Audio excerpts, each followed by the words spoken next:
So the first thing that comes to mind when somebody says Big E is probably carnival rides and food, but there is a whole lot more to that. After all, it is called the Eastern States Exposition for a reason. So in the next 2 minutes, stick around because we're going to take a quick tour of New England, Big E style. Among the rides and attractions is the Avenue of States, where each of these houses is a mini showcase of the great states that make up New England.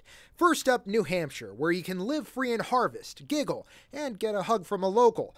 And then there's Maple, lots of it. From the all-natural cotton candy to the syrup, there's something sweet in this state. Moving next door means looking right in your backyard as we stop off at the still revolutionary Nutmeg State, where there are Legos, watches, fine tobacco, and... You got bacon! Who wants bacon? You want bacon! But not just any kind of piggy, the chocolate kind. It was born here at the Big E. We were trying to make some crazy food, and that's what we came up with. Chocolate covered bacon, chocolate covered Slim Jims, bacon s'mores, chocolate covered pickles. But do you hear that sound? That's the sound of people on a diet weeping.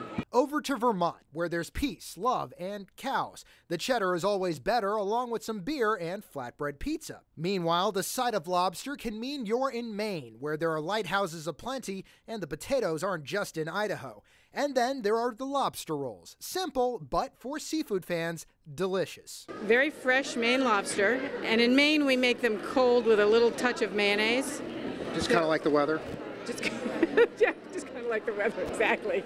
The Bay State is as fine as a piece of apple pie, and be sure not to get too surprised by the talking bovine. Let's have that one. And our tour ends with Rhode Island, where chowder is king and the seafood is succulent. But we're not done yet, because just over on the other side of the fairgrounds is a food court with concoctions that are nothing short of delicious, heart-clogging gluttony. This year's newcomer, deep-fried lasagna. It's good. It's got a little crispy outer shell in it, and then it's got the cheese inside, and you dip it in your marinara sauce, and it's good. So be sure not to lose your lunch when you're on the rides, and keep both eyes on the prize when you're hitting the games. And if all else fails, there are ponies, an elephant, sea lions, and a pretty wild cycle show. So there you have it, New England Big E style. Now there is of course so much more to see and experience here at the fair, so be sure to stop by me. If you'll excuse me, I'm going to go ride that thing because that looks like a lot of fun. Reporting in West Springfield at the Big E, Javon Vital, Fox, Connecticut.